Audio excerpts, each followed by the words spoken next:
जय हिंद प्यारे बच्चों। मैं सुने लक्ष्य एकेडमी के ऑनलाइन प्लेटफॉर्म पर आप सभी का स्वागत करता हूं।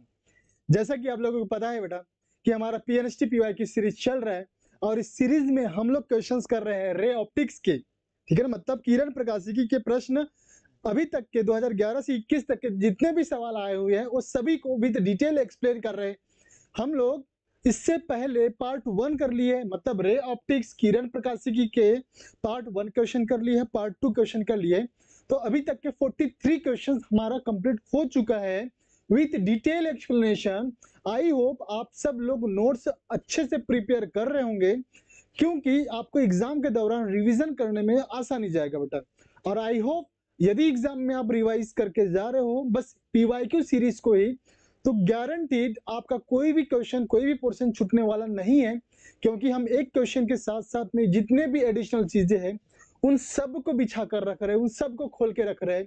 इसका मतलब है कि आपका जो है 100 मतलब 20+, 25+ मार्क आप करके आ सकते हो यदि पीवाईक्यू कर रहे हो तो। ठीक, तो हम लोग करते हैं आज का क्वेश्चन और ये रहा आपका पहला क्वेश्चन स्क्रीन पर। एक दूरदर्शी की विभेदन क्षमता निर्भर करती है।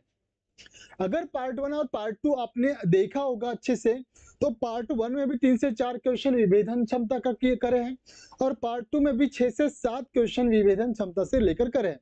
इसका मतलब विभेदन क्षमता से लेकर आपके बहुत सारे सवाल आए हुए हैं। ठीक है सर, तो हम लोग अच्छे से करते हैं। ठीक, विभेदन क्षमता क्या होता है हम लोग जान लेते हैं।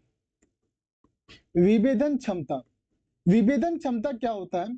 आपके आंखों का या आप जो भी लेंस यूज कर रहे हो, माइक्रोस्कोप यूज कर रहे हो या टेलीस्कोप यूज कर रहे हो, उसका क्या होता है, दो बिंदु के बीच के दो बिंदुओं के बीच के अंतर को स्पष्ट करना क्या कहलाता है? विभेदन क्षमता। ठीक है, और आप देख रहे हो, मान के चलो ये आप यहां से देख रहे हो,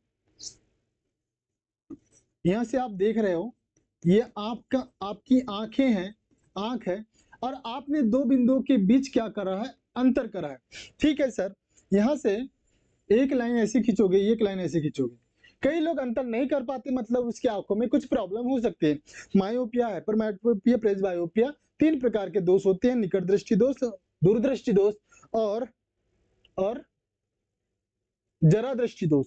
ठीक है, 3 प्रकार के दृष्टि दोष देखने के लिए मिलते हैं। ये जो गेप होता है इसको थीटा कहते हैं। थीटा, सर थीटा के लिए जो सूत्र होता है, मतलब विभेदन गेप, विभेदन गेप, गेप जो होता है अंतराल, ये कितना होता है बेटा? 1.22 lambda divide by capital D. Capital D sir क्या है? इसके बीच की दूरी है। कैपिटल डी क्या है? ये दूरी है। ठीक है ना सर। विभेदन क्षमता कितना होगा? विभेदन क्षमता का सूत्र याद रखेंगे, ये रट डालिएगा। ठीक है ना, इसको उल्टा करेंगे तो विभेदन क्षमता हो जाएगा 1.22 लेमडा। ठीक है सर, विभेदन क्षमता किस पर निर्भर करती है? आपके क्वेश्चन, आपके लिए क्वेश्चन ये था। तो सर विभेदन क्षमता निर्भर करती है लेमडा पर और डी पर।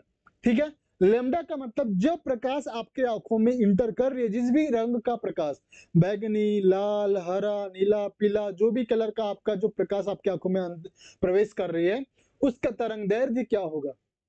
ठीक है सर।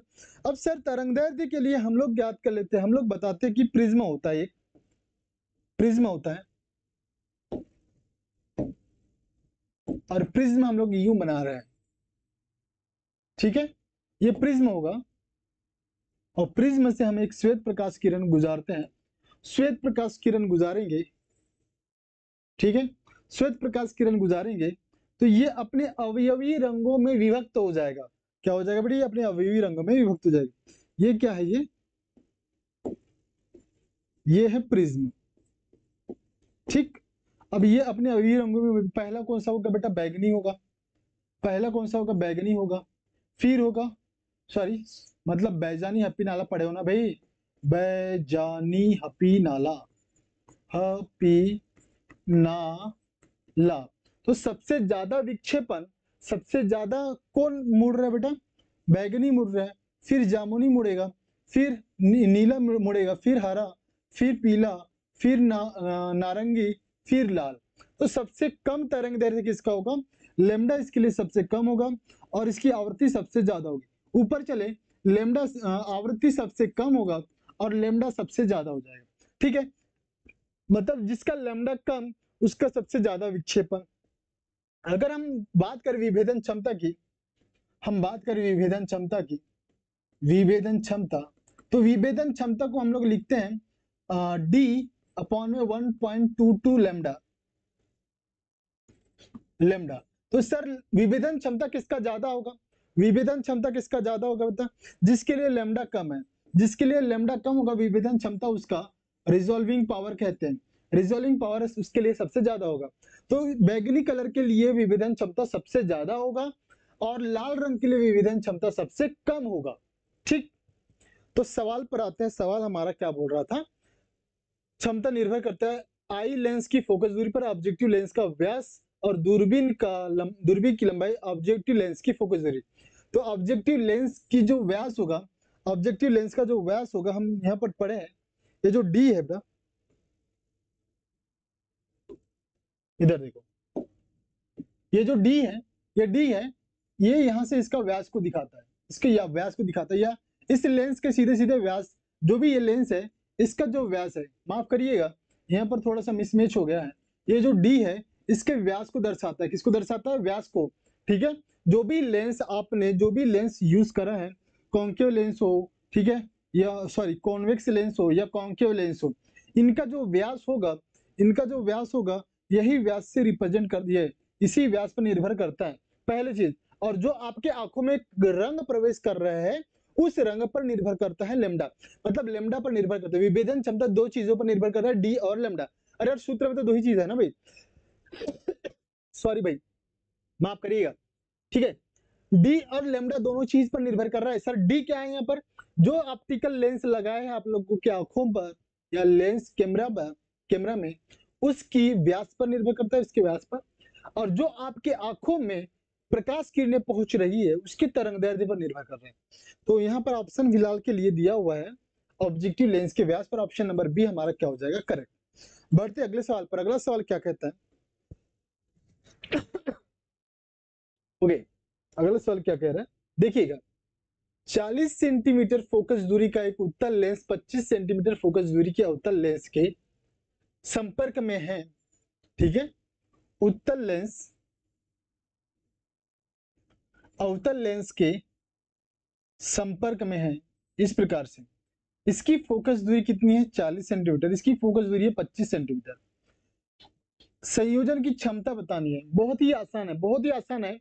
पहले पार्ट और सेकंड पार्ट में भी सेम टू सेम क्वेश्चन करे हैं, इसका मतलब क्वेश्चन जो होते हैं, कॉन्सेप्ट जो होते हैं कई बार रिपीट हो चुके हैं, ठीक है, और क्वेश्चन भी कई बार रिपीट हुए हैं, इसलिए पीवाईक्यू करके ही अगर जाओगे तो आपका 20 नंबर से कहीं नहीं जाने वाला, ठीक है। और मान के चलो फिजिक्स में 20 फोड़ दिए आपने, फिजिक्स में 20 फोड़ दिए तो एमपी टॉप कर जाओगे भाई आप लोग, ठीक है। जो एमपी टॉपर होते हैं उसका फिजिक्स 20 प्लस भी नहीं आता, ठीक। 40 और 25 की बात कर रहे हैं, 40 और 25, तो सर इसका 40 प्लस उत्तल लेंस के लिए 40 प्लस होगा, ठीक है ना, और अवतल लेंस के लिए 25 माइनस में होगा, ठीक है। इसके लिए जो फोकस दूरी होती है धनात्मक होता है, अवतल लेंस के लिए ऋणात्मक। तो कर लेंगे 1/f is equal to 1/f1 plus 1/f2, यह फॉर्मूला आप लोगों ने पढ़ा है, ठीक है ना, कई बार पढ़ाएगा। 1 कैपिटल एफ ही निकालना है और ये पावर के बराबर होता है। 1/f1 कितना बेटा 40, और ये हो जाएगा 1/+ -25, ठीक है।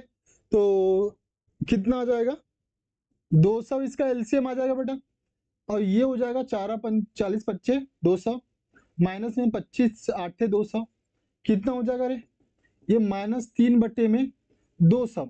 तो फोकल लेंथ कितना है बेटा 1/f कितना है, पावर कितना होता है बेटा 100 डिवाइड बाय कैपिटल एफ। तो 100 divide by capital 1/f capital F तो निकाल लियो, 1/कैपिटल एफ 3/200 आया है, 3/200 आया है। इसका मतलब सर 100 बटे में मैं माइनस गुना 3/200 लिखूं क्या, करेक्ट है। और ये हो जाएगा, ये 3/2 कितना होता है बेटा ऋण 1.5 डाईऑप्टर हो जाएगा, ऋण 1.5 डाईऑप्टर। बात आ रही समझ में, बात आ रही समझ में, क्या समझ में आ रहा होगा तो थम्स अप करें। आंसर कौन सा करेक्ट हो जाएगा, ऑप्शन नंबर ए आपका करेक्ट हो जाएगा। और एक खास बात बता देता हूं जो कि आप लोगों को जानना बहुत जरूरी है, कई बार डायरेक्ट प्रश्न आ जाता है कि जो संयोजन है किस तरह व्यवहार कर रहा है। सर ये इनका देखो, एक उत्तल लेंस लगाए, एक अवतल लेंस लगाए, तो इनका संयोजन किसके तरह काम करेगा? अब उत्तल की तरह काम करेगा या अवतल की तरह काम करेगा? तो सर आपने फोकस दूरी निकाले, फोकस दूरी ऋणात्मक आया सर, फोकस दूरी कितना क्या आया? ऋणात्मक आया सर। ऋणात्मक किसके लिए हम लोग ने यूज किया? अवतल लेंस के लिए। तो ये जो संयोजन होगा वो क्या होगा? अवतल लेंस की तरह व्यवहार करेगा,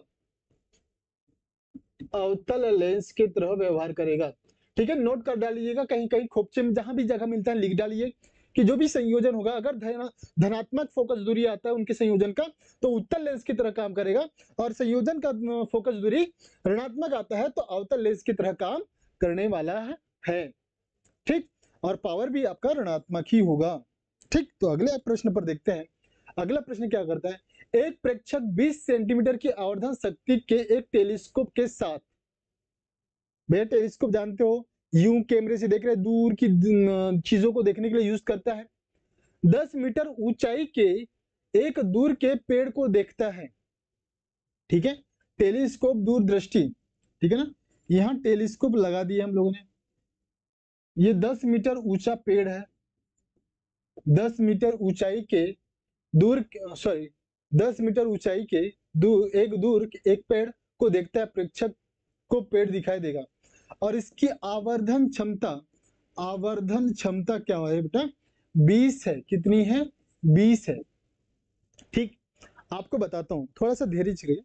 आप जो मोबाइल देख रहे हो, बेटा, उसकी जो फिक्सल, इसी को ही आप क्या कहते हो? आवर्धन क्षमता कहते हो। सर ऐसा भी होता है क्या? हमको तो पहली बार देखने के लिए मिला। अरे हाँ भाई, आवर्धन क्षमता का मतलब होता है फिक्सल का मतलब होता है उसमें कितने कितने कितने क्लियरिटी से आप उसको जूम आउट कर सकते हो। ठीक है सर, एक चीज नया चीज सीखने के लिए मिला है। जुड़े रहें, हर क्लास में आपको एक कुछ ना कुछ नया सीख कर जाना, मतलब सिखा कर भेजेंगे। आवर्धन क्षमता, ठीक, आपकी जो फिक्सल होती है कैमरा की, 2x मल्टीप्लाई होता है, ध्यान दीजिएगा, 2x मल्टीप्लाई होता है, 10x रहता है, ठीक है ना, 5x रहता है। इसका मतलब क्या? उसको आप 5 गुना जूम कर सकते हो, उसको आप 10 गुना जूम कर सकते हो, उसको 20 गुना जूम कर सकते हो, है कि नहीं? कैमरा जैसी ऑन करते हो आप, कैमरा जैसी ऑन करते हो, इधर आता है 1x 2x 3x, और इधर 10x लिखा हुआ रहता है। ठीक, और इधर जूम लेस करोगे तो -1x -2x -3x, ऐसा भी हो सकता है। देखो ये स्पीड का मैं बता रहा हूँ, स्पीड में तो होता ही होता है, स्पीड में भी होता है, और जूम करने कैमरा जूम में भी होता है। ठीक है, 10x का मतलब होता है कि आप पर्टिकुलर ऑब्जेक्ट को 10 गुना उसके आकार का 10 गुना बड़े साइज में देख रहे हो। ठीक है ना, कोई अगर मान के चलो, कोई अगर पॉइंट साइज का है, तो 10x का मतलब उसका है उससे 10 गुना बड़े आकार में आप उसको देख रहे हो। ठीक है सर, तो प्रश्न पर आओ, यदि किसी टेलीस्कोप की फिक्सल या आवर्धन क्षमता 20 गुना है, तो आप 10 मीटर ऊंचाई वाले पेड़ को कितना गुना बढ़ा सकते हो? 20 गुना ही बढ़ा सकते हो, 20 गुना पास ला सकते हो। ठीक है, हाँ, 20 गुना लंबा या 20 गुना पास। अब ये दो चीजों में क्या अंतर है? ठीक है, दो चीजों में क्या अंतर है? इमेजिन करिए कि कोई इंसान या आप, ठीक है, कैमरा पकड़े हुए हो, कैमरा से जूम आउट कर रहे हो 20 गुना, वो दूर जाएगा। जूम करने का मतलब दूर जाना होता है कि पास आना होता है? पास आना होता है कि दूर जाना होता है? पास आना होता है। ये चीजें आप लोग अपने व्यवहार में उपयोग में ला रहे हो, तो समझना आसान है। बिना पेन कॉपी चलाए इसका आंसर झट से दे सकते हो। बस इतना समझ लेना, अगर किसी भी लेंस का जितना भी आवर्धन क्षमता होगा, उसका मतलब उस लेंस की वही क्षमता होती है, वो जो है 20 गुना 20 गुना उस ऑब्जेक्ट की जो परछाई है, वो अपने या इमेज है, वो पास ला सकता है या जूम आउट कर सकता है। ठीक, तो आंसर क्या आ जाएगा, 20 आ जाएगा। अगले प्रश्न पर आते हैं। अगला प्रश्न क्या कहता है, एक अवतल दर्पण से 20 सेंटीमीटर की दूरी पर रखी वस्तु से 3 गुना बड़ा प्रतिबिंब बन रहा है। ध्यान दीजिएगा, u कितना है बेटा, 20 सेंटीमीटर है। सर अवतल दर्पण है तो क्या हो जाएगा, निगेटिव हो जाएगा, अवतल दर्पण के लिए निगेटिव हो जाएगा। 20 गुना बड़ा प्रतिबिंब मतलब सर आवर्धन क्षमता कितना है सर, यम है, और बड़ा है इसका मतलब पॉजिटिव। प्रतिबिंब वास्तविक होने के लिए फोकल दूरी कितनी होनी चाहिए, फोकल दूरी कितनी होनी चाहिए, ठीक है, फोकल दूरी कितनी होनी चाहिए, कर लेते हैं बेटा।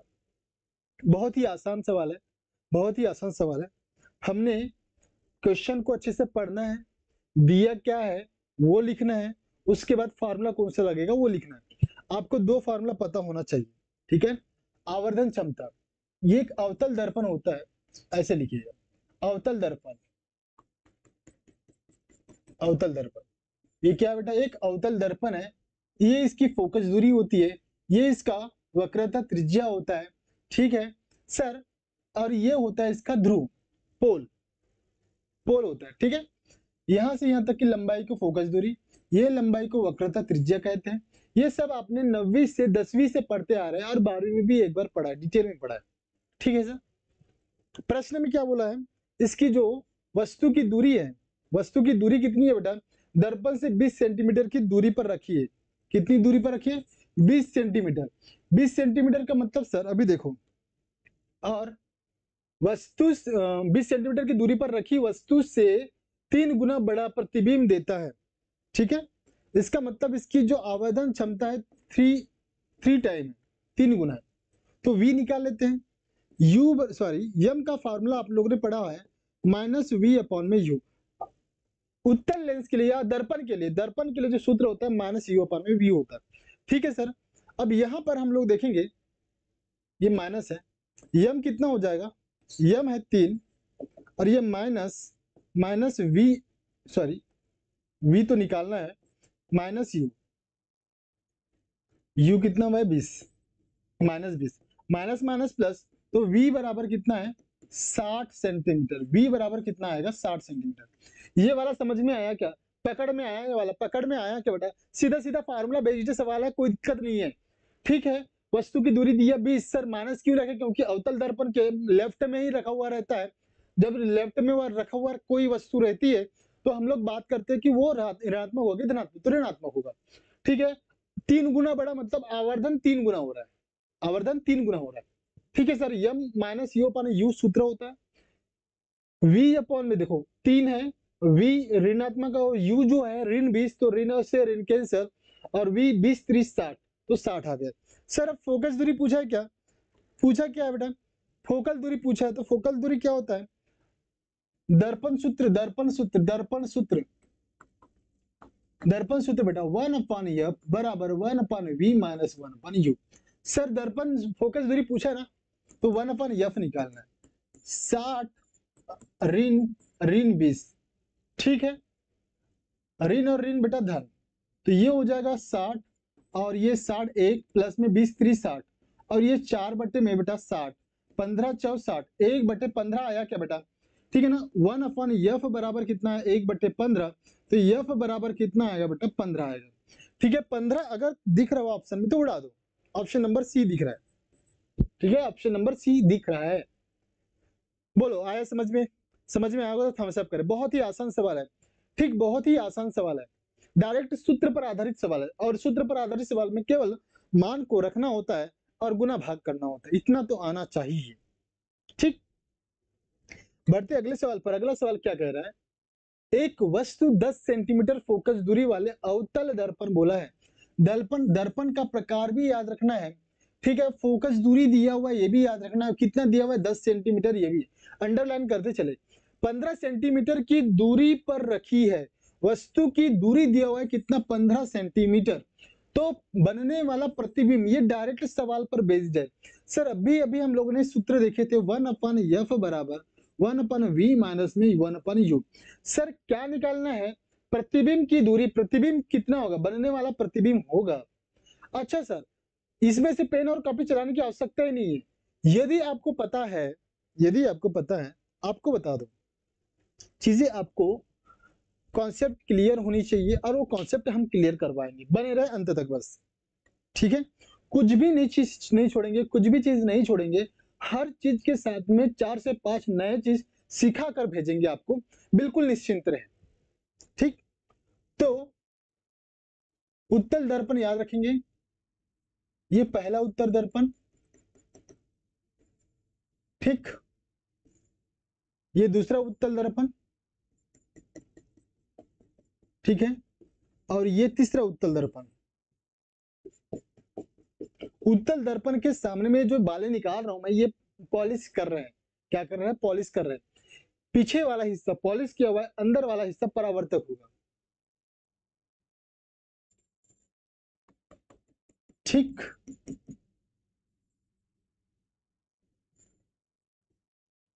तो ये आप देख रहे हैं, अभी इसके वक्रता, त्रिज्या, फोकस दूरी और ध्रुव बनाएंगे, बहुत ही डिटेल में समझा रहे हैं, तो बिल्कुल लाइक करके जाया करेंगे, ठीक है ना, चीजें समझ में आती है तो लाइक करेंगे, ठीक। अब मैं बात करूंगा प्रकाश किरणों की, वस्तु की, ठीक है। अच्छा, चीजें हम लोग नोट डाउन कर लेते हैं। ये हमारा फोकस दूरी है, ये वक्रता त्रिज्या, ये पोल है, ठीक है। फोकस दूरी, वक्रता त्रिज्या और ये पोल, पोल, फोकस दूरी और वक्रता त्रिज्या, ठीक है ना, एक ही प्रकार के हम लोग अलग अलग स्थिति समझा रहे हैं। ये क्या है हमारा बेटा, पोल, फोकस दूरी, वक्रता त्रिज्या। ये क्या है बेटा, पोल, फोकस दूरी और वक्रता त्रिज्या। ध्रुव, फोकस दूरी और वक्रता त्रिज्या, ठीक है, radius of curvature, pole and focus point. Sir अब हम लोग वस्तु को रख रहे हैं, वस्तु को रखेंगे, एक बार कहाँ रखेंगे बेटा, चलिए वस्तु को रेड कलर में ले रहा हूं। पहले वस्तु कहाँ रखा हुआ है, अनंत में रखा हुआ है, कहाँ रखा हुआ है, अनंत में। वस्तु कहाँ पर रखा हुआ है बेटा, अनंत में, ठीक है। तो प्रतिबिंब कहाँ बनेगा, फोकस पर, ठीक। फिर वस्तु कहाँ रखेंगे बेटा, अनंत और वक्रता त्रिज्या के बीच में। ये दिख रहा है कि मैं ना दिखूं कोई दिक्कत नहीं है, मैं दिखूं ना दिखूं कोई दिक्कत नहीं है, स्क्रीन पर आपको ये दिखना चाहिए, ये समझ में आना चाहिए। हमने पहली स्थिति में बेटा ध्यान रखना, पहली स्थिति में हमने वस्तु को अनंत इनफाइनिटी पर रखा है, इसकी प्रतिबिंब फोकस पर बिंदु आकार का बनेगा, क्या बनेगा, बिंदु आकार पर। अब हमने थोड़ा सा वस्तु को थोड़ा पास लाए दर्पण के, कहां पर लाया, वक्रता त्रिज्या अनंत के बीच में रखा। अब थोड़ा सा वस्तु भी, जो प्रतिबिंब भी है, वो थोड़ा सा दूर सरकेगा, कहां बनेगा, आर और एफ के बीच में बनेगा और छोटा बनेगा, दिख रहा है कि ये साइड का दिख रहा है, आर और एफ के बीच बनेगा, वास्तविक उल्टा और छोटा। अब हमने प्रतिबिंब वस्तु को कहां रखना है, आर के ऊपर रखना है, थोड़ा वस्तु को पास लाएंगे, प्रतिबिंब थोड़ा दूर जाते जाएगा। आप देखोगे इस वाली स्थिति में एग्जैक्ट वस्तु के आकार का आपको प्रतिबिंब देखने के लिए मिलेगा। नीचे जो बना रहा हूं प्रतिबिंब है, ऊपर जो बना रहा हूं वस्तु है, ठीक, ठीक है सर। ये वाली स्थिति की बात करेंगे, ये वाली स्थिति की बात करेंगे। अब हम लोग कहां रखेंगे, आर और एफ के बीच में, ध्यान दीजिएगा। जब वस्तु कहां रखा हुआ था, आर अनंत के बीच में, आर और अनंत के बीच में, प्रतिबिंब कहां बना था, आर और एफ के बीच में।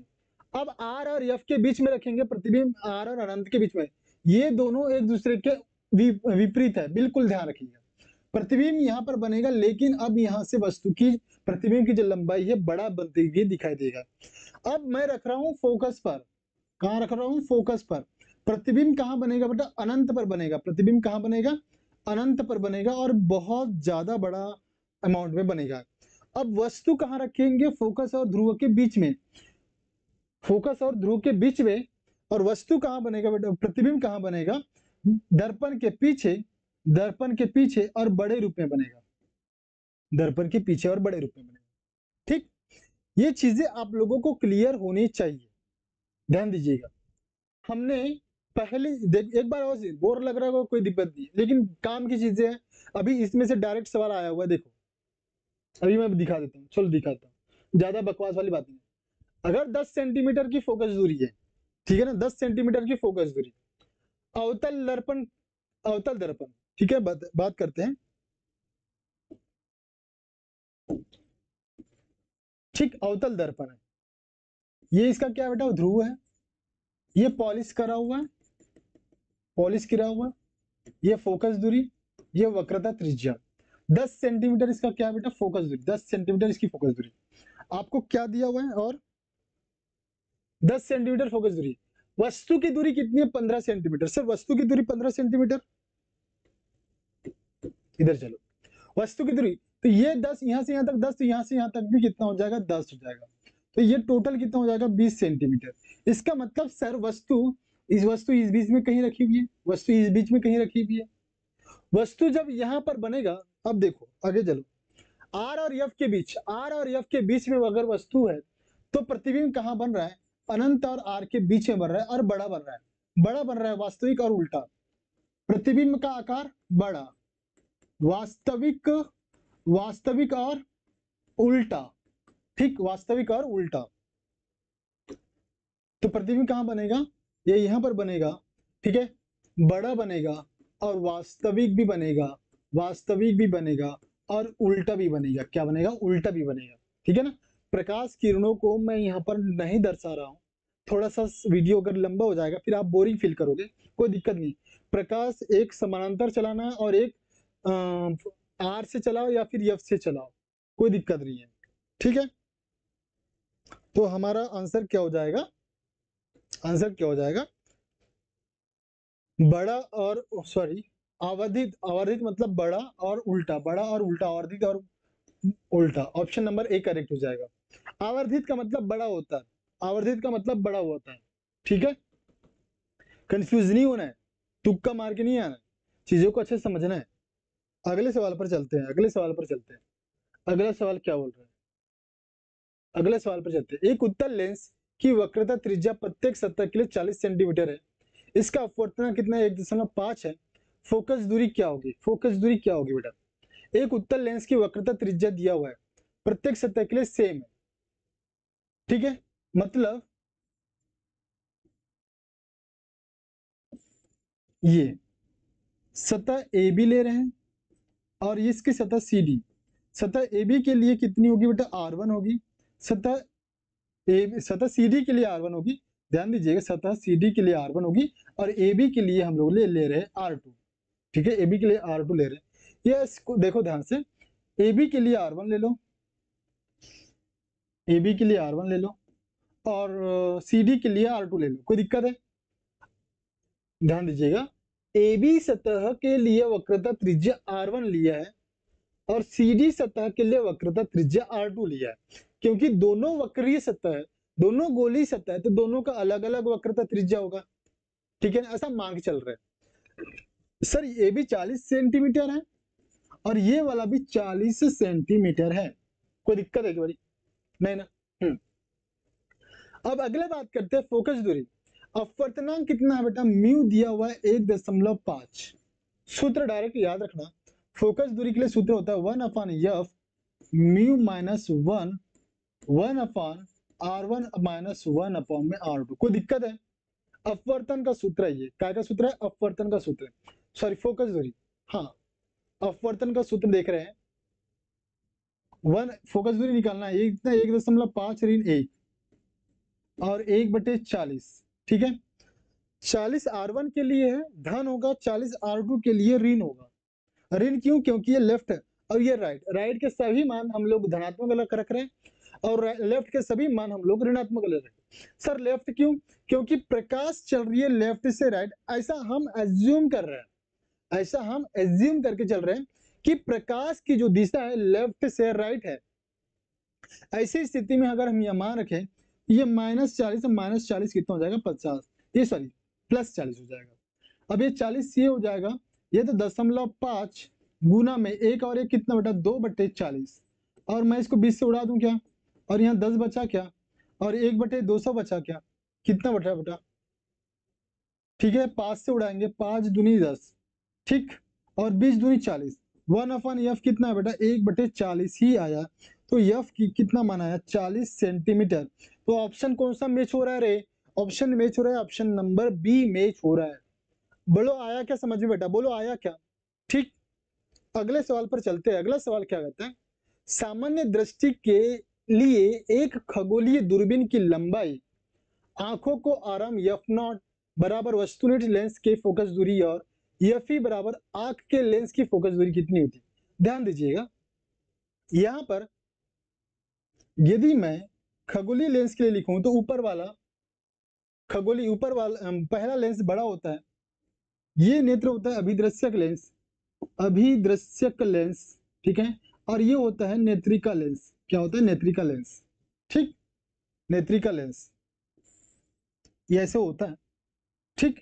ध्यान दीजिएगा, यहां पर यहां से यहां तक इसका यफो होता है, ठीक है, यफो, और यफो को ही हम लोग ले रहे हैं क्योंकि अनंत होता है ना, खगोल अनंत पर बन रहा है, अनंत पर बन रहा है, तो इसको हम लोग फोकस दूरी पर रखते हैं यफी, ताकि इसका जो प्रतिबिंब बने ये आवर्धित रूप में बने।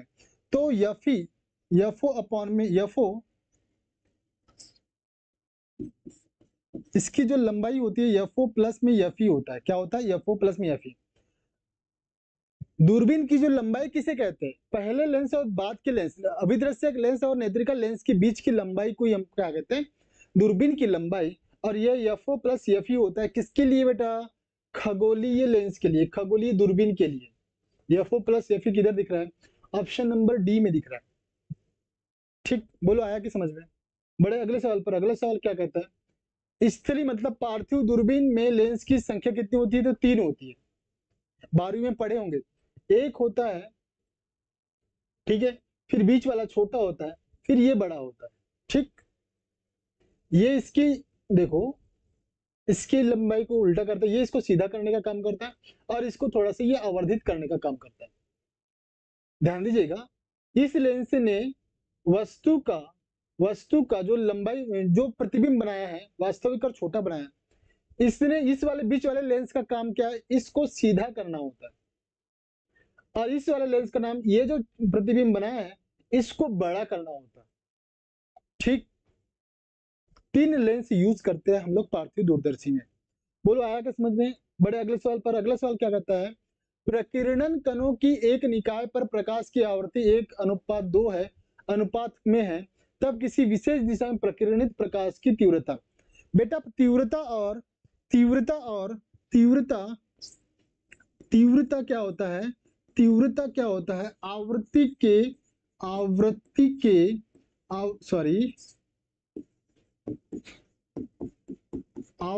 के 4 की घात के अनुक्रमानुपाती होता है। तो सर यहाँ पर हम लोग लिखेंगे I1 I2 divide by F1 upon F2 का होल पावर 4। बोलो आया क्या समझ में? तो 1/2 का होल पावर 4 कितना होगा बेटा? 1/16। 1/16 किसका दिख रहा है? कौन सा दिख रहा है? 1/16 ऑप्शन नंबर सी दिख रहा है, ऑप्शन नंबर सी दिख रहा है, 1/16। बोलो आया क्या समझ में? ये फॉर्मूला आपको पकड़ में आनी चाहिए। बोलो अगला सवाल देखते हैं। सूक्ष्मदर्शी की विभेदन क्षमता निर्भर करती है, ये वाला पहली सवाल में हम लोगों ने इसको डिस्कस करें।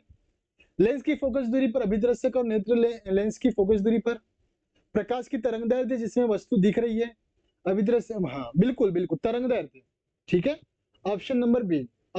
ध्यान दीजिएगा, resolving power is equal to d upon में 1.22 लैम्डा, 1.22 लैम्डा। या तो जो लेंस है उसके व्यास पर निर्भर करता है, या जो प्रकाश की तरंगदैर्ध्य है लैम्डा उस पर निर्भर करता है। बिल्कुल ऑप्शन नंबर बी हमारा करेक्ट होगा। अगले सवाल को आते हैं, अगले सवाल पर आते हैं। संयुक्त सूक्ष्मदर्शी में मध्यवर्ती प्रतिबिंब होता है, क्या होता है बेटा? आभासी, सीधी, खड़ी और छोटी। ध्यान दीजिएगा, वास्तविक सीधा नहीं हो सकता, आभासी तो बिल्कुल नहीं बनता, ठीक है। वास्तविक बनता लेकिन सीधा नहीं बनता। आभासी होता है लेकिन बड़ा नहीं होता। ऑप्शन नंबर डी इसमें करेक्ट हो जाएगा। ऑप्शन नंबर डी इसमें क्या हो जाएगा? करेक्ट। वास्तविक उल्टी और बड़ी, ऑप्शन नंबर डी हमारा करेक्ट हो जाएगा। बड़े अगले सवाल पर, अगला सवाल क्या कहता है? यदि एक सूक्ष्मदर्शी में लाल बत्ती को नीली रोशनी में बदल दिया जाता है तो माइक्रोस्कोप की विभेदन क्षमता क्या होगी? ध्यान दीजिएगा, ठीक है। विभेदन क्षमता हम लोग लिखते हैं D अपॉन में 1.22 लैम्डा। सर लेमडा जिसके लिए कम उसके लिए विभेदन क्षमता ज्यादा, सर लेमडा जिसके लिए ज्यादा उसके लिए विभेदन क्षमता कम। तो सर हम बैगनी कलर की बात करते हैं, बैजानी हपीनाला, बैजानी हपीनाला, लाल रंग, नारंगी रंग, ठीक है ना, पीला रंग, हरा रंग, नीला रंग, जामुनी रंग, ठीक है ना, बैगनी रंग। ठीक है बेटा, बैजानी हपीनाला को आप इस प्रकार से समझ सकते हो। सर इसका मतलब बैगनी रंग की जो तरंगदैर्ध्य है, तरंगदैर्ध्य लेमडा सबसे कम हो जाती है, ठीक है ना, और लाल रंग का तरंगदैर्ध्य सबसे ज्यादा होता है। ठीक है, तो आपको विभेदन क्षमता किसके लिए ज्यादा होनी चाहिए ये पूछा है। ठीक है, तो किसके लिए ज्यादा होगा, जिसका आवर्धन क्षमता कम, ये जिसका तरंगदैर्ध्य कम है, तो बैगनी की विभेदन क्षमता, सॉरी हमने लाल रंग के जगह बैगनी को प्रतिस्थापित कर दिया, बैगनी को प्रतिस्थापित कर दिया। और लेमडा जो रेड है, लेमडा बैगनी है, वायलेट कलर, ठीक है ना, इसमें से कौन ज्यादा है, लेमडा आर ज्यादा होगा। तो resolving power of red colour is less than to resolving power of violet colour. ठीक है, ये सबसे ज्यादा होगा, resolving power of violet colour बढ़ जाएगी, विभेदन क्षमता क्या हो जाएगी, बढ़ जाएगी। Option number b. अगले सवाल पे आते हैं, एक 2 सेंटीमीटर ऊंची वस्तु 10 सेंटीमीटर फोकस दूरी के एक अवतल दर्पण के सामने 15 सेंटीमीटर की दूरी पर रखी हुई है। छवि का आकार और प्रकृति ज्ञात कर। छवि का आकार और प्रकृति क्या होगा बेटा, अवतल दर्पण है, अवतल दर्पण, यहाँ पर न्यूमेरिकल नहीं है, इसको बिना पेन और कॉपी से उड़ा सकते हैं। ठीक, ये ध्रुव है, फोकस दूरी पॉलिश कर दो, और ये वक्रता त्रिज्या। ठीक है, 10 सेंटीमीटर की फोकस दूरी, 10 सेंटीमीटर की फोकस दूरी, 15 सेंटीमीटर की दूरी पर रखा हुआ है। तो ये जो होगा वक्रता त्रिज्या 20, यहाँ पर रखा हुआ है वस्तु, प्रतिबिंब बनेगा अनंत और आर के बीच में। इसके लिए डिटेल में हमने समझा दिया था, अगर एफ और आर के बीच रखा हुआ है वस्तु तो बनेगा प्रतिबिंब आर और अनंत के बीच में और वस्तु से बड़ा। तो यहाँ पर बन रहा है क्या पता, वास्तविक बन रहा है प्रतिबिंब, वास्तविक बनेगा, उल्टा बनेगा और बड़ा बनेगा, क्या बनेगा, बड़ा बनेगा। वास्तविक देखो, अब 2 सेंटीमीटर है, 2 सेंटीमीटर से एक तो नहीं हो सकता क्योंकि छोटा तो नहीं बन रहा है, बड़ा बन रहा है, वास्तविक बन रहा है, तो ये आभासी वाले तो कैंसिल आउट करेंगे। 4 और 1 में कोई दिक्कत, 4 और 1 में ही सोचना है, 4 और 1 अकेले ही सोचना है, 4 और 1 के लिए सोचना बेटा। तो 2 से बड़ा बन रहा है, बड़ा बनेगा प्रतिबिंब अगर ये 2 है तो 2 से बड़ा ही बनेगा। अब 1 तो बनने से रहा, 1 छोटा हो जाता है, तो 4 सेंटीमीटर वाला हमारा आंसर होगा। तो ऐसे लॉजिक लगाने हैं। अगर ये वाला जो कॉन्सेप्ट आपने पढ़ लिया होगा, ध्यान दीजिएगा, इसको एक बार रिवाइज कर लीजिए। कहो भाई कहाँ दौड़ रहे हैं।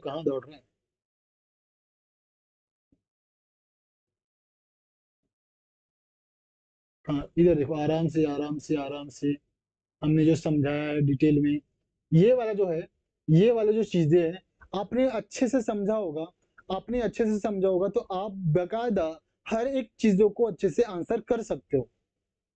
ठीक,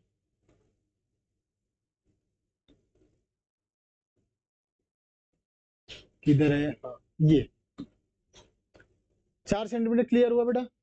हाँ, अगले सवाल पर आते हैं। अगला सवाल क्या कहता है, किसी माध्यम का अपवर्तनांक म्यू है, आपतन कोण क्या है, अपवर्तन कोण से दुगुना है, तो अपतन कोण क्या होगा। देखो म्यू बराबर हम लोग ने पढ़ा साइन आई अपॉन में होता है साइन आर, ठीक है ना। स्नेल का नियम कहता है, क्या कहता है स्नेल का नियम, म्यू बराबर sine i upon sine r. सूत्र है सर, आई क्या है, आर का डबल है, मतलब sir mu is equal to, मैं साइन 2r लिख सकता हूँ अपॉन में साइन आर लिख सकता हूँ। कोई दिक्कत है बेटा, कोई दिक्कत।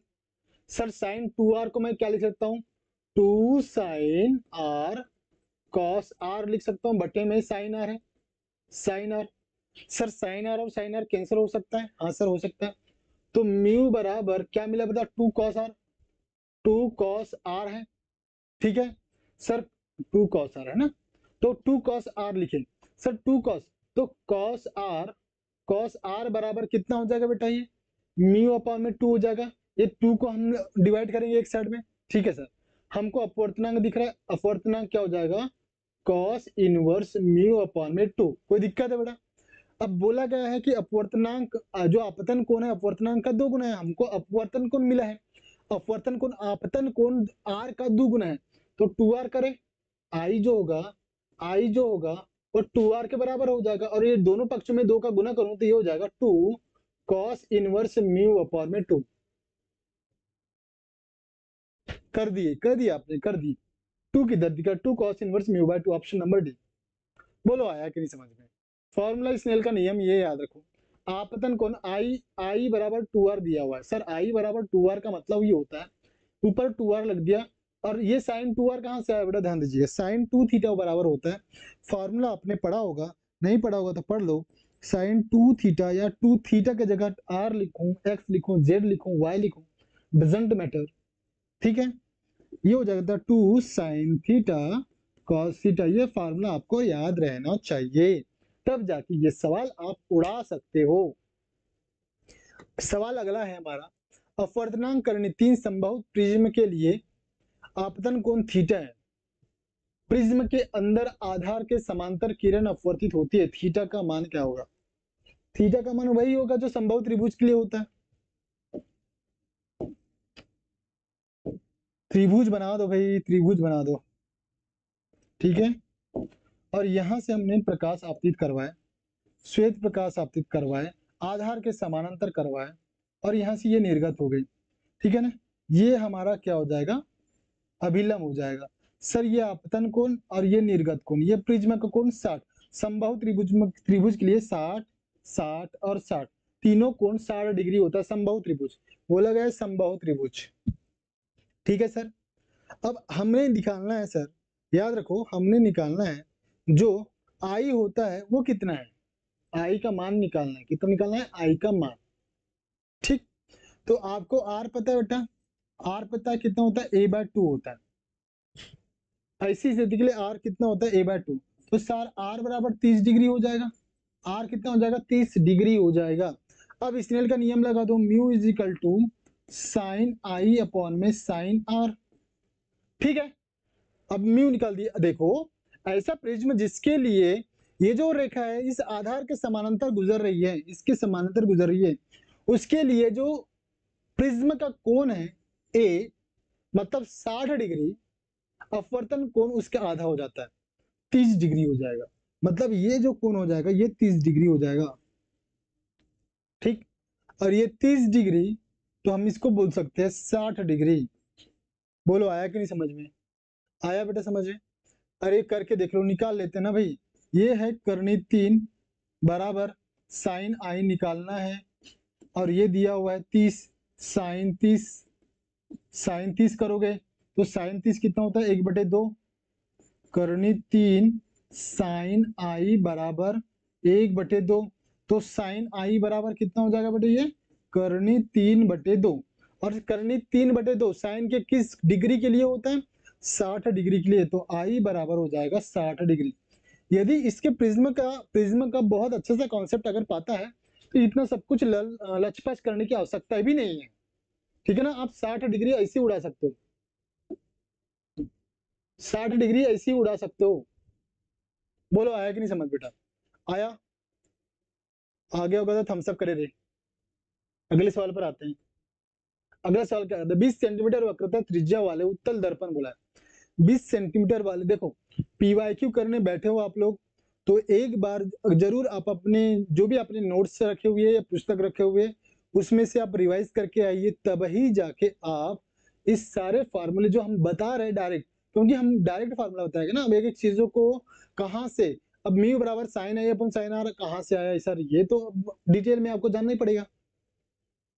20 सेंटीमीटर की वक्रता त्रिज्या वाले उत्तल दर्पण, ठीक है, ध्यान दीजिएगा, 20 सेंटीमीटर वाले वक्रता त्रिज्या, 20 सेंटीमीटर वक्रता त्रिज्या वाले उत्तल दर्पण किसी वास्तविक वस्तु के प्रतिबिंब की अधिकतम दूरी कितनी हो सकती है, कितनी हो सकती है बेटा, कितनी हो सकती है? यदि उत्तल दर्पण बोल रहे हैं, उत्तर दर्पण बोल रहे हैं, उत्तर दर्पण के लिए याद रखो, उत्तर दर्पण के लिए अंदर पॉलिश किया हुआ रहता है, ये वस्तु रखा हुआ रहता है ए बी, ठीक है, इसका प्रतिबिंब इसके फोकस दूरी से ज्यादा नहीं बन सकता, ध्यान रखना। इसका फोकस दूरी कितना है 10 सेंटीमीटर, ठीक है। तो जो प्रतिबिंब है, इसका प्रतिबिंब यहाँ बनेगा, यहाँ बनेगा, यहाँ बनेगा, यहाँ बनेगा, कहीं भी बन सकता है, मतलब फोकस और ध्रुव के बीच में ही बनेगा, लेकिन फोकस दूरी से ज्यादा नहीं जाएगा। इसका अधिकतम बोला है, अधिकतम कितनी दूरी पर बन सकता है, जितनी उसकी फोकस दूरी है, कितनी है 20 सेंटीमीटर वक्रता त्रिज्या है, 20 सेंटीमीटर वक्रता त्रिज्या है, तो फोकस दूरी कितनी हो जाती है r/2 हो जाती है, मतलब F बराबर 20/2, तो सर 10 सेंटीमीटर, 10 सेंटीमीटर हमारा आंसर हो जाएगा। हमको फोकस दूरी पता करनी है, बस फोकस दूरी इसलिए पता करनी है सर क्योंकि उत्तल दर्पण के लिए उसकी जो प्रतिबिंब की दूरी है पोल और फोकस दूरी के बीच में ही बनेगी, फोकस दूरी से बाहर नहीं निकलेगा। बोलो आया क्या बेटा, तगड़े आया, तगड़ा में आया। अगला तगड़ा के झगड़ा में करते हैं। 1 मीटर लंबाई का एक लड़का, लड़के की लंबाई 1 मीटर, उत्तल दर्पण के सामने खड़ा है। बेटा उत्तल दर्पण बना लो पहले तो फुर्सत में। सर बना लिए, ये इसकी अक्ष बना लिए। 1 मीटर उत्तल दर्पण के सामने, दर्पण की उसकी दूरी उसकी फोकस दूरी के बराबर है। सर दर्पण से उसकी दूरी कितनी है, उसकी फोकस दूरी के बराबर, मतलब F बराबर में U है सर, F बराबर में U, उनकी छवि की लंबाई, तो F बराबर U क्या हो जाएगा बेटा, 1/F बराबर 1/V माइनस 1/U। सर पहले V पता कर लेते हैं ना बेटा, V कितना है बेटा, V कितना है 1/F 1/U, अरे F बराबर U तो 1/F, इसको लाए प्लस में 1/U हुआ, 1/V हुआ, तो मैं इसको 2/U लिख सकता हूँ 1/V को। हाँ यार, हाँ बोलो जल्दी से फटाक से, हाँ बोलो, यस बोलो, यस और नो। तो V बराबर कितना हो जाएगा बेटा, V बराबर हो जाएगा U/2, ठीक। उसकी छवि की ऊंचाई क्या होगी, छवि की ऊंचाई हम लोग लिखते हैं यच डेस अपॉन में यच, अरे यार छवि की ऊंचाई उसके, अच्छा यच डेस अपॉन यच माइनस V अपॉन U, यच पता, यच डेस पता करना है, तो यच डेस बराबर minus V upon U multiply में यच, U कितना है U अपॉन में 2 और U मल्टीप्लाई यच, ठीक। तो ये हो जाएगा U से U कैंसल, यच कितना है 1 मीटर, सॉरी यच कितना है रे 1 मीटर, तो ये हो जाएगा यच डेज बराबर माइनस 1/2 माइनस 0.5, अरे आधे को क्या लिखते हो 0.5 लिखते हो, 0.5 किधर दिख रहा है, ऑप्शन नंबर डी में दिख रहा है। बोलो आया क्या समझ में, आया होगा तो थम्स अप करे, जल्दी थम्स अप करे, आया होगा तो, आया होगा तो जल्दी थम्स अप करे बेटा। अगले सवाल पर आते हैं। अगला सवाल क्या कहता है, कांच से हवा में जाने वाले प्रकाश का क्रांतिक कोण किसके लिए न्यूनतम होगा, किसके लिए न्यूनतम होगा बेटा, कांच से, देखो हमने लिखा म्यू बराबर 1 में साइन सी, साइन सी, ठीक है, और म्यू क्या होता है बेटा, म्यू बराबर होता है C/V 1/sin सी, तो साइन सी बराबर होता है, ध्यान दीजिएगा, साइन सी बराबर हो जाएगा V/C, कोई दिक्कत है बेटा, उल्टा कर दिए V/C। अब जिसमें जिसका वेग कम होगा उसका क्रांतिक वेग कम होगा, जिसका वेग ज्यादा होगा उसका क्रांतिक वेग ज्यादा होगा, क्रांतिक कोण का ज्यादा होगा। किसका वेग ज्यादा होता है बेटा, किसका वेग ज्यादा होता है, अब v की हम बात करें, v बराबर न्यू लेमडा सर, अब जिसका लेमडा ज्यादा होगा उसका वेग ज्यादा होगा, न्यूनतम पूछा है, तो जिसका लेमडा कम उसका v कम, और जिसका v कम और इसका c कम, तो बैगनी आंसर आ जाएगा, ऑप्शन नंबर सी बैगनी। ये वाला मैंने बता दिया हूं, ठीक है ना, किसका किसका तरंग दैर्ध्य क्या होता है, किसका तरंग दैर्ध्य क्या होता है, ये मैंने यहाँ पर बता दिया है, यहाँ पर बता दिया। बैगनी का तरंग दैर्ध्य सबसे कम होता है, लाल रंग का तरंग दैर्ध्य सबसे ज्यादा होता है, ठीक है। तो इसके लिए क्रांतिक कोण भी, क्रांतिक कोण मतलब सी भी क्या हो जाएगा, कम हो जाएगा, इसके लिए v भी क्या हो जाएगा, कम हो जाएगा, इसके लिए लेमडा भी कम हो जाएगा, ठीक। अगला सवाल पे आता है।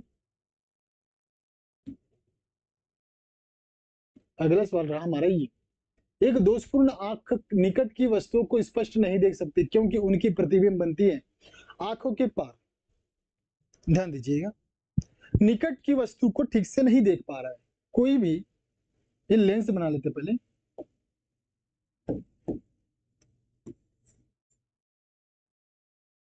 ये लेंस बना लिए,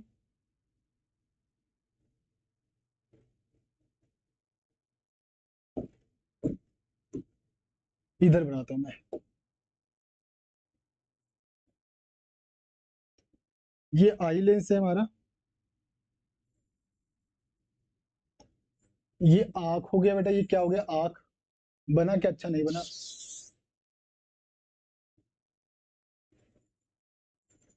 ठीक है ये आंख हो गया, आंख हो गया। थोड़ा सा देखो भाई डायग्राम उतने अच्छे से बनते नहीं, बना लेते रे, बना लेते अच्छे से बना लेते।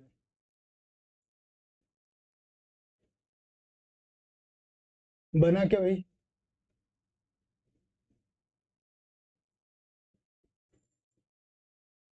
ठीक, चलो ये हमारा रेटिना, ये क्या है बेटा रेटिना, ये रेटिना है, रेटिना के अब हम लोग रख रहे हैं, ठीक, ये वस्तु है, जो प्रतिबिंब है क्या होता है बेटा,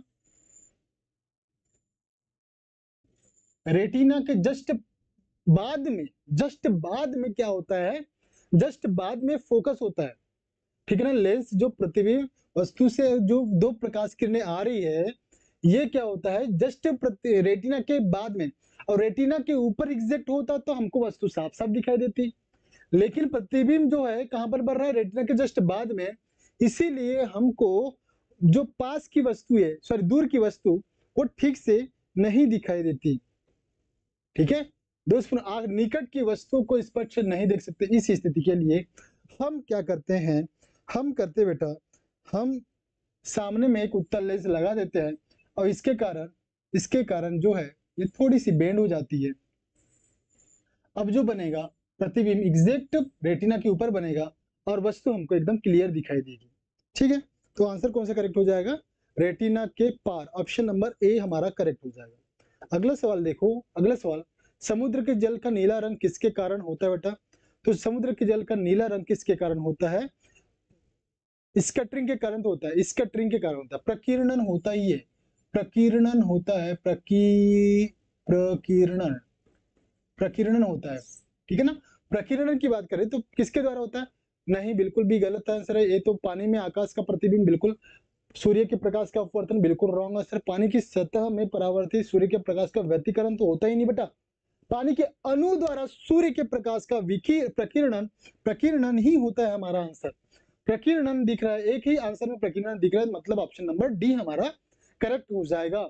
समुद्र में जल का नीला रंग समुद्र के सॉरी आकाश का रंग नीला क्यों दिखाई देता है, क्योंकि प्रकीर्णन के कारण, एक उदाहरण प्रकीर्णन याद रखो, प्रकीर्णन, समुद्र का नीला रंग क्यों दिखाई देता है, क्योंकि जो जल के अणु द्वारा होता है सूर्य के प्रकाश का प्रकीर्णन हो रहा है इसलिए, और प्रकीर्णन किसका ज्यादा हो रहा है, क्योंकि जो नीला रंग है वो सबसे ज्यादा विक्षेपण होता है, नीला रंग का तरंग दैर्ध्य सबसे कम, आवृत्ति सबसे ज्यादा, इस वजह से उसका विक्षेपण सबसे ज्यादा होता है, और हम लोग देखते हैं समुद्र का कलर नीला दिखाई देता है, ठीक। अगले सवाल पर आता है, किसी माध्यम के लिए क्रांतिक कोण 60 डिग्री है, माध्यम का अपवर्तनांक कितना होगा, ओ भाई क्रांतिक कोण 60 डिग्री है तो अपवर्तनांक कितना होगा, 1/sin c, sin c, तो हो जाएगा साइन कितना बटा 60 डिग्री, क्रांतिक कोण 60, करनी 3/2 होता है, ये कितना होता है 1 करनी 3/2, तो उल्टा हो जाएगा, म्यू बराबर क्या हो जाएगा 2 में करनी 3, ठीक। क्रांतिक कोण के लिए ये वाला सूत्र आप लोग याद रखेंगे, क्रांतिक कोण और अपवर्तनांक के बीच का संबंध, आंसर कौन सा हो जाएगा 2/3, ऑप्शन नंबर डी हमारा करेक्ट हो जाएगा, ठीक। तो इस प्रकार से आपने 64 क्वेश्चन रे ऑप्टिक्स से लेकर complete 64 question with detail explain करा है, ठीक है ना, और डिटेल में समझा, नोट भी करे होंगे आप लोगों ने, ठीक है। बहुत सारी चीजें हमने कोशिश किया कि जहां भी जरूरत पड़े एक के साथ में 4 से 5 चीजें नई चीजें बताने की, या जितनी चीजें हमारे दिमाग में आ रही सब बता दी, ठीक है। तो आई होप चीजें आपको समझ में आई होगी, रे ऑप्टिक्स हम आपका यहाँ पर कंप्लीट होता है, पार्ट 3 में कंप्लीट हो रहा है, ठीक है। आई होप आप लोग अच्छे से नोट्स तैयार कर रहे होंगे, रिवाइज करते रहिए क्योंकि क्वेश्चन इन्हीं में से एक आने वाला है, ठीक है। मैंने बार बार बोला है, यदि आप केवल पीवाईक्यू करके जाते हो तो 20+ करके आओगे, अगर फिजिक्स में कमजोर हो तो केवल पीवाईक्यू करो, क्योंकि हमने चीजें बहुत सारा थ्योरी भी ऐड करके चला है इसमें, ठीक। तो मिलते हैं अगले चैप्टर के साथ अगले लेक्चर में। Thank you.